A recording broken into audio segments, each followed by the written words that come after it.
the companies that are involved in it. So we're going to talk about the Congo today, everything pertaining to not only the Congo itself, but the companies that are involved in the child labor that's happening there, the ways that you can impact what's going on in the Congo, the genocide that's happened, the civil war, and all of the different moving pieces that most people aren't really clear on. But this will really help you to understand what guest here. Going to have this discussion because this is a really, really important one. We want to make sure that you guys get a chance to hear it. So here we go. We got Chaka Bars. What's going on, Chaka? How you doing? Well, go on. How are you? Good. Good, man. Good. I want to thank you publicly, of course, for taking the time to do this. You're a busy man, and you're in high demand right now around everything you're doing on the continent. And so I'm glad you're able to take some time to talk to this audience. So thank you. I want to jump right into it. We don't have a lot of time, but I thought we can start a little bit with your background. For those who aren't as familiar with you and don't know your background, where are you originally from? Like, where were you born and raised? I was born in Barbados. I was raised in the UK. My family are from different islands in the Caribbean, predominantly Jamaica and Barbados. Okay. And your early career, I feel like what you do now is not what you did before, right? So can you talk a little bit about what your early career was? Like, what did you do for a living before you kind of made the transition to where you are now? I went to school and then I left school and I joined the military in the UK. Then I left that and I became a personal trainer. And then I stopped being a personal trainer and I started basically doing community work. So it was like, it was a transition from fitness to basically the work that I saw needed to be done in our communities in the ex colonies and in Africa itself. Mm. And so, and I guess maybe I should do a quick intro because I didn't do that. But I mean, obviously, you're an activist and a philanthropist. What I saw is that you're committed to empowering oppressed communities around the world. Made contributions in Africa, Jamaica, and other regions, establishing schools, homes, medical centers for the African diaspora. Um, I know that you've been recently raising the alarm around what is going on with the exploitation of cobalt in the Congo by foreign nations and the tech leaders, the big five tech companies, right? Microsoft, Google, Amazon, Tesla. Can you talk about how did you get from some of the community work you were doing all the way to the Congo, what's going on in the Congo? When did you become aware of it and what got you interested? I just at the time I googled the poorest country in the world and the richest country in the world, and they were both the same place. So then I had reached out to a sister called Renez, who was raising money for an orphanage in Minova, and the woman Mama Masika, who just who started the orphanage, she just passed away, and in my head I was like, who's going to take care of them kids? And so I just went from kind of being curious to then thinking, oh, there's a problem, so we can create a solution for it. And then from there, I raised some money doing a boxing match. I used to box when I was in the military. I raised some money, and I took that money direct to the orphanage and the family who of the woman, Rebecca Masika, and then while I was there, I also was introduced to another orphanage in Kinshasa. So we started supporting that orphanage, and we've been putting those kids through school since 2016. I think we're still paying their school fees now. And I don't know. I kind of just was like, yo, I didn't see social media as a way to self-promote and to just talk. I saw it as a tool for activism. Right. So I just said, all right, well, if I can gather community on this place, I can consolidate resources and then I could get them to these people. So then that's what I did ever since then. So it started. So when did you start using social media? So you said 2016 was kind of when you became aware and started visiting. When did you start using social media to really start to amplify the message?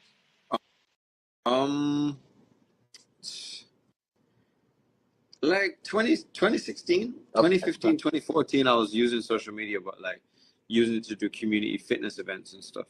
Right. I wasn't really, I was still learning. I was in like a research mode, so I didn't really have anything particularly to say about while going in Africa because I still had to study. But yeah, around 2016, that's when I started using it to this capacity. Because in 2016, I had like, I don't know, like 200, 300K followers.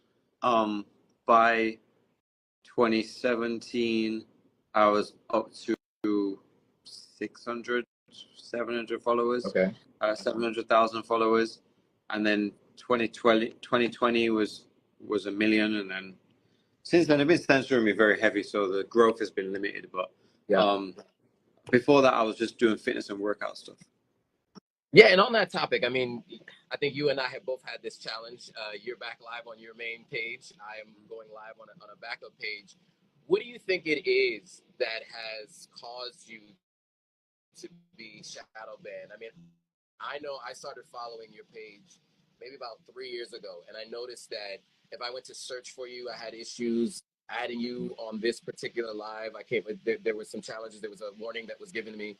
What do you think it is that is causing these platforms to try to silence you? I think the problem is that it's like the rebels and the empire, and now the rebels are using the tools of the empire, and a master is never going to give you the tools to dismantle their house, and so I think it's just that the precautions that get put on, like there's so many child pornography accounts that don't get taken down. There's so many racist right-wing accounts advocating for violence against people of color, Muslims, etc. They don't get taken down.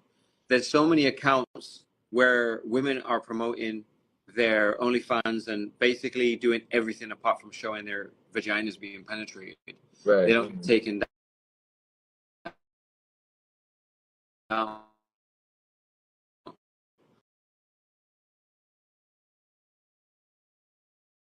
I post a post, which is a post that did very well, still doing well actually, in November of last year, which got nearly 250,000 shares, just shares.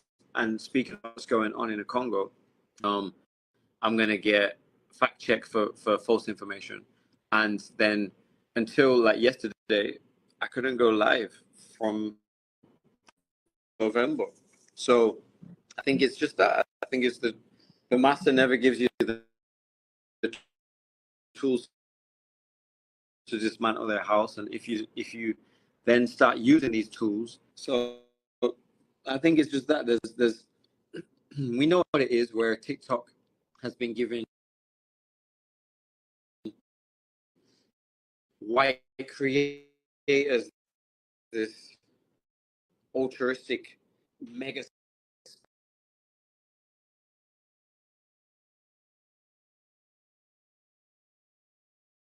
dominate, and the black creators that they copied from are getting silenced and shadow banned. It's just it's I suppose it's intellectual culture vulture or digital culture vulture. Digital culture vulture.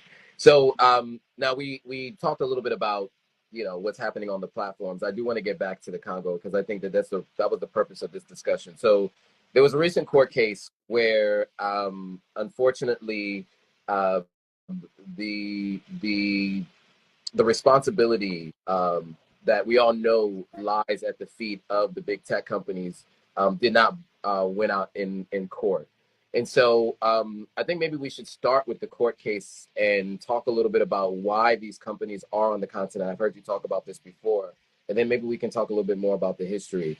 But you know, can you speak to this court case and the I would say the culpability of the tech companies in terms of what's happening with the civil war and child labor in the Congo?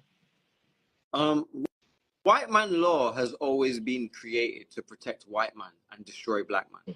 That's why the USA has a quarter of the world's prison population, and predominantly they're black, right? So them being held accountable, the tech companies being held accountable by the US government, which is funding the war in Congo, obviously they're not going to be held accountable to any significant degree, where you have superpowers who, since the days of Oppenheimer and the creation of the nuclear bomb, which the uranium came from Congo, have been using Africa as a tool for looting and for their own self-development. Why are they then going to hold Apple, Microsoft, Alphabet, Tesla, and any of these companies, Dell, that are making the USA rich and contributing to the US GDP and the US economy? Why are they going to hold some country over there in Africa in high regard and try and give them justice? Because black Americans can't even get justice, can't even get reparations. So why Congolese, where this war had just started some 25 years ago, why are Congolese going to get justice from these same people? And the thing is that white people have been doing so much stealing for so long that if they gave or even began to give back what has been taken, they would be poor tomorrow, instantly. Yeah. So they are going to double down. They're not going to come good. But that's the thing about a thief. And the thing about a thief is thieves thieve because they don't want to be held accountable for their actions. Sure. Because somebody who's honest, even if they have to remain poor, their integrity won't let them steal. Right?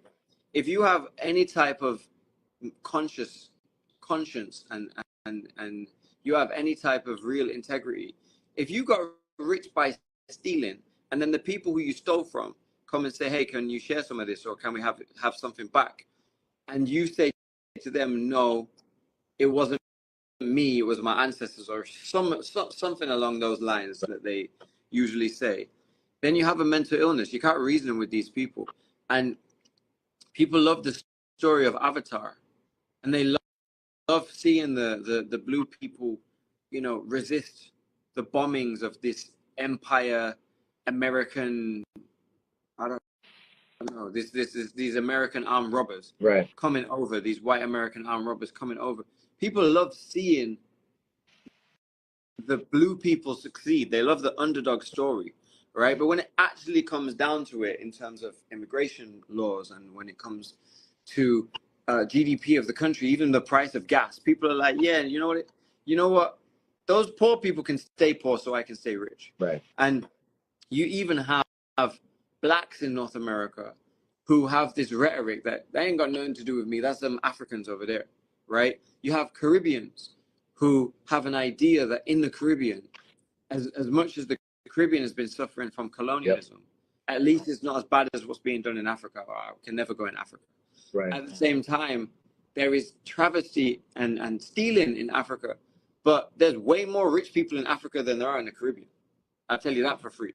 There's people living way better in Africa than they are in the Caribbean. I'll tell you that for free. Right. So it's this ignorance that has divided us, and these same companies that benefit from the destruction of African people. I think it was it Walter Rodney who said that you can't love Africa and love capitalism because one was destroyed off the building of the other. And that's what's going on right now. So those companies, as far as I'm concerned, those companies will never be held accountable. All good points. points. And so you talked about uranium as one of the minerals, and you also mentioned the Congo is the richest and can also be considered the poorest country on the in the world. Right. Let's talk about some of the other minerals, because we mentioned the company, but we didn't really talk about the minerals and what they're used for. So you mentioned Tesla, you mentioned Dell, Microsoft, Alphabet, and Apple. Yeah. What is it that they are extracting, and what are they using it for, so that people can understand the connection between these companies and the country of Congo? They're extracting everything that they need, anything that they need. Congo has every single mineral known to man on the periodic table, apart from moscovium and californium. So, and in abundance as well. And Yeah. so they're extracting everything. The only reason we're even speaking about those companies is because you mentioned the court case, but there's thousands of companies, thousands of tech companies that are taking minerals from Congo. And it's just the bigger ones that we focus on. They're extracting the talum ore, which we call coltan, and the coltan is being used to make capacitors. The capacitors are inside our phones, they're inside our kettles, they're inside our TVs, they're inside every electric circuit that has a brain in it that tells it to do something. Any appliance has coltan in it from Congo. Cobalt is being used in the batteries, so to store, and the lithium as well is coming from Congo too, but also it's coming from Afghanistan. Congo has this abundance of this high grade. It's 80%. I don't know how the exact scientific terminology for it, but it's 80% grade, or 60 to 80% grade, whereas the stuff that's coming out of most of the other countries is only up to 20%, right? Okay. And it needs to be as close as possible to 100% to have this capacity to be able to store all of this electrical energy, to be able to have a really good battery, right? Nickel, tin, copper, every electric wire that you have in your house right now has copper in it. The copper's coming from Congo, right? It produces $1 billion of I think maybe it's up to 2 billion now of gold each year. It has some of the world's largest diamond supplies outside of South Africa and Sierra Leone. Anything.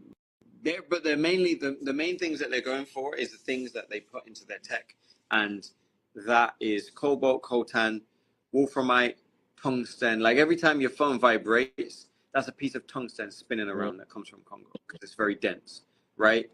Every single thing that they need to build their tech is coming out of Congo. So, what are they not taking? That's a good point. And I appreciate you going through all the different minerals, because I think that's mostly what's talked about is the coltan or cobalt. Lithium very rarely is brought up, and some of the others you mentioned, copper and tin and the others. So, so I mean, obviously, it's a very mineral rich country where many companies, I mean, all the companies, everything that we use has all of these minerals in them.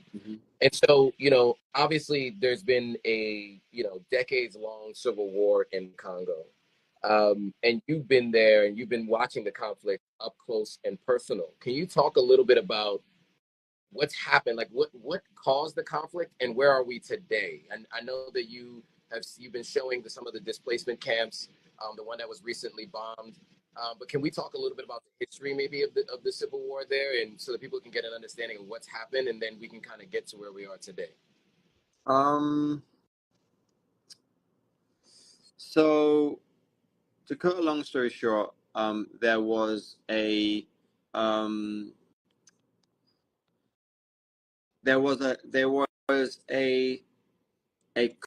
conference in 1884, 1885, called the Conference of Berlin, but it was the Congo Conference, where the Europeans came together under the direction of King Leopold because he wanted to take Congo as his personal wealth. So after this conference, he took Congo as his personal wealth and went in there and put in infrastructure to basically remove ivory, which they killed millions of elephants so they could make pianos. And they also found rubber. The invention of the commercial tire, which was invented in Europe, the rubber was coming from Congo, so that they could have tires. So from 1885 to 1908, it was under King Leopold's rule, his personal rule. This time they were cutting off people's hands when they wouldn't meet the rubber quota, and they halved the population from 20 million to 10 million within a span of 14 years. Then from 1908 until 1960, it came under the rule of the Belgians, and it was basically, they just did the same thing. They just cut off fewer hands. But they basically, during that time, they found every mineral that you can possibly think of, and without Congo, there would have been no nuclear bomb. There's a book that everybody can read called Spies in the Congo, which details how the CIA was sending operatives to the Congo in the 1930s and 1940s to make sure that the uranium could get out of Congo through to West Africa, through to Brazil, up through the Caribbean, through Miami, and then into New York for the Manhattan Project, which is how they created these nuclear bombs. From the 60s, the Congolese people had had enough, and they elected a man called Patrice Emery Lumumba. Patrice Lumumba was assassinated by the CIA. They paid about $1 million, $100,000, but $1 million in today's money, to have him assassinated. So he was elected in 1960. He was assassinated in 1961. From 1961 until around 1994, a dictator was installed called Mobutu Sese Seko. He was basically the puppet for France, Belgium, the USA, the UK, and he further looted the country. He was their guy for many years. Then the Rwandan genocide happened. The Rwandan genocide was a genocide which was engineered by Africans, but predominantly funded and financed by the West. Yep. And when I say the West, I mean Israel, I mean France, I mean the UK, I mean the USA. So they funded this. There was a plane that was coming back from an African Union meeting. It was the beginnings of the African Union, with two Hutu presidents on it. One was the president of Rwanda, and one was the president of Burundi. They were both killed, and that was the catalyst which created the Rwandan genocide. So basically, the Rwandan genocide was engineered. It started with a coup. And after the Rwandan genocide, which was a horrible event where many Africans, Rwandese, Tutsis, and Hutus lost their lives unnecessarily, the Hutus fled into Congo, and so did the Interahamwe guys, who were also fighting the Tutsis who seized power. And with the they didn't get permission from Bill Clinton, but he didn't say no either. Okay. But then with the financial backing of the Clintons and the US government at large, the weapons, the funding, and the training, the current regime in Rwanda went into Congo and then caused a genocide in Congo from 1998 to 2003, where 6 million people lost their lives. This genocide, this Rwandan genocide, had happened and ended by 1996, 1994 to 1996. In 1996, the term smartphone was coined, and from 1996 until now, these minerals have been taken out of Congo by hook or by crook. So the context is the West needs stuff from Africa, and it's like Malcolm X says, they will pay one of us to kill us just to say that we did it. Right. But the reality is, it's still being financed by the West that need this stuff, because when Congolese didn't have a tech industry, why would Congolese need the minerals from Congo? They don't need them. They weren't using them, and they weren't using them at that capacity anyway. They might have been using some of the copper for various things, but they weren't There was no such thing as a smartphone. They didn't need those minerals. So the West was like, oh, you got minerals? All right, cool. We're going to find a way to steal them. So this civil war, or Africa's world war, so they called it, was basically every African group that sought to benefit from Congo and every Western group that sought to benefit from Congo created a massive war in Congo where millions of people lost their lives. And when people say, oh, it's complex, it's not complex. It's very simple. The West wants stuff and other African countries want stuff, and they go to the places where they can get it from, and they cause wars to try and confuse you. But the reality is, it's just them coming to get stuff. There it is. So now we got the history. You've recently been traveling to the Congo, and are you there now, currently? No, I never. When I'm in Congo, I never post while I'm in Congo. Got it. Makes sense. I'm not far, but I never post while I'm in Congo when I'm in Congo because it doesn't make sense. It's not a place that you're like, hey, I'm on holiday, guys. Right. That's fair. That's fair. But the last time you were there, you did share some of the folks that were displaced, and there was an image that a video that you did where you panned out from some houses, and then you kind of saw all these tents. Can we talk about what's happened? The millions of people that have been displaced from their villages, their towns, their homes, and moved to these camps, and what the conditions are like there. Because I think that's a whole new element to this that is starting to get some traction and some understanding by people. But I think as someone who's been on the ground, I think it'd be really good for you to kind of explain it a bit, like what the situation is like for those people. It's like hell on earth, to be honest with you, brother. It's like, imagine you get removed from where you live, everybody's killed and or raped, and then you end up having to move somewhere. You get some sticks, you put a plastic sheet over those sticks, and then you try to survive. That's what it is. There's no electricity, there's no running water, there's very little food. People are dying in the camps every day from starvation, from water diseases. Then there's all the raping that happens because rape has been used as a weapon of war. And when they go to the place, because the thing is like, where the minerals are, people live there. They don't get the minerals. They just live there. It's just their house, right?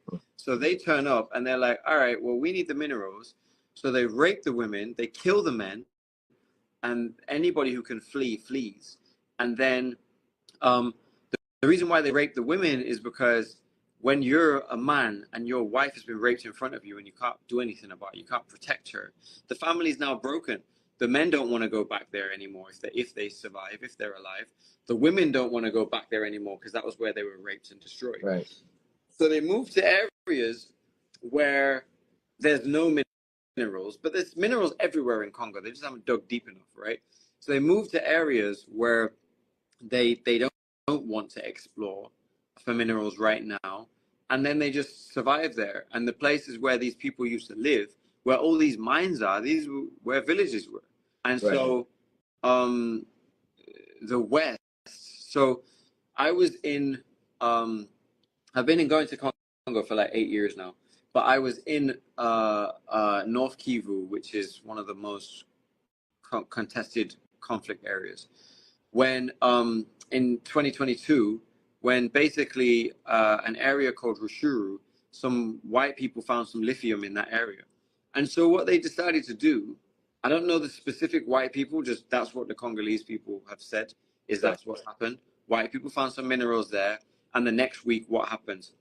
The proxy wars, the controlled opposition, are all of a sudden turning up and raping people and killing people so that these people can be moved out of these areas so that these white people can mine their lithium to send it to China to build batteries for Tesla or whatever. And we had, in a period of 2 months, we had nearly 500,000 people displaced to the area that where we built the houses that we built. So it went from being, there was some displaced people. They've been displaced a few years previous because of a volcano that erupted in 2021. So there was some people that were displaced already that were there, but then it went from being like, 100,000 people being displaced to all of a sudden nearly 1 million people being displaced. So now in Goma, there's nearly as many people displaced as there are natives. So imagine let me think of a city with a similar population. Imagine which city in the USA has like 1 million people? I mean, 1 million people? I mean, I would say it's going to be 2 million. 2 million. 2 million? Okay. So, I mean, you could choose like a city like maybe like a Cincinnati or something like that, right? A city like it's a major city, but like a secondary city. All right. Imagine Cincinnati all of a sudden has this double the amount of people in 2 months. So that's the level at which people are having to try to figure out a way to survive, because the amount of strain that it puts on the resources is wild, because you only have a certain amount of water, you only have a certain amount of food. Like there's only a certain amount of farms that have been created for those people that live there outside of food that's exported, right? Now all of a sudden you've got the double the population turning up, or sorry, 50% again. So now the population doubles, and where Goma had 2 million people, it's now got nearly 4 million people in and around Goma that are suffering. There's no healthcare, there's no schooling. The kids that we care for, they were kicked out of their school because displaced people came to their school to come and have somewhere to live, have somewhere to shelter. Like it's really a crisis. There was bombings every day, shootings every day. We were seeing people getting murdered. We had to move the kids into the city because there was too much shootings. There was literally a war, like rocket fire, happening right up there, and we had to move them into the city. We moved them back now because the actual warfare calmed down in that area, but now there's just more and more displaced people. So the village that we built has now got displaced people above it and below it, whereas before there was no displaced people up next to it or anywhere near it. Now it's almost become like Hunger Games there, brother, where the village is beautiful and amazing, but below it and above it, there's all of these people in a refugee situation who have been like, yo, hang on, what? These people have got food, they got water, like we ain't even got a house anymore. We ain't even got anywhere to live anymore. So yeah, the situation's bad, but it's not anywhere near as bad as it's going to be in the next 2 to 3 years because of the incessant need for more technology, more iPhones, more Tesla, more whatever. Right now, the situation is as bad as it is, with 150,000 tons of cobalt being taken out of Congo each year. Next year, 2025, there's going to be 250,000 tons of cobalt being taken out. So just to give you an idea, these 2 million people, because there's 7 million people displaced in Congo right now, but these 2 million new people that have been displaced in the last 3 years, it's set to be that in the next 3 years, there's going to be up to 6 more million people being displaced because they need about 40% more Coltan. Cobalt. This for the green tech revolution, right? Many people who are lefties or on the liberal, side of politics would love to see more green energy, but really that a lot of that requires battery life, right? And those are using lithium and cobalt, right? And that's the issue. I don't want to get too far off on a tangent. We don't have a lot of more time with you.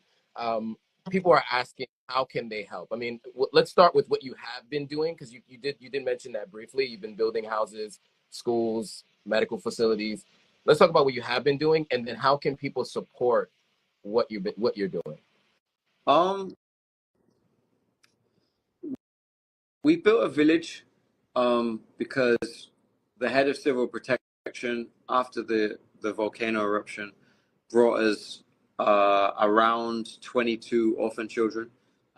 Like they ain't got no mom, they ain't got no dad, and their extended family who were caring for them couldn't care for them and care for their families, so they were just starving. Like they had somewhere to sleep, but they didn't have nothing to eat, etc., because there wasn't enough food to go around. So we said, okay, we'll build a village for their extended family, because you know, there's no such thing as an orphan. Even if both parents is dead, they still got uncle, they still got auntie, they still got grandma or something. So we built a village, and we have been rehousing. We've rehoused all those kids, and then we've also been rehousing displaced persons. So what we'll do is we'll go into the camp, or we'll go into a camp, or our team will go into the camp. They'll identify a family that needs a house, that needs some kind of support. They'll speak with them, interview them, bring them to the village, see if they can get on with the people who are there already, and then we give them a house. There's no rent to pay. The organization owns the land, but really the children own the land. We bought the land outright for the kids, right? But we're always going to keep the land for the kids, because if we start dividing up land, people might sell it off and move somewhere or whatever. The whole point is that it's always going to be a place where people can go and live. They have houses, they have extra land for the kids to play, for them to be able to do farming.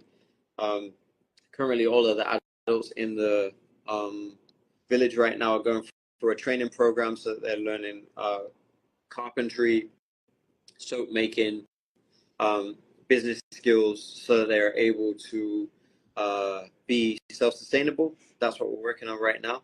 We have a fundraiser. The link is in my bio. If people want to donate to the fundraiser, they're more than welcome to. I'm trying to make the village, and we as an organization are trying to make the village completely self-sustaining, so that there is no need anymore for us to raise money, because we built the village, we bought the land, we provide everything from medical bills, clothes, food, school fees, everything that is needed, water. We put solar panels in all the houses so they have electricity. But we need to get it to a place where it's self-sustainable, and the crisis relief thing that we were doing, we're entering a space now where we are incubating this village so that it can be cool, and then we'll figure out what we're going to do from there next. But the organization is called iHeart Africa. It is a Congolese owned run organization.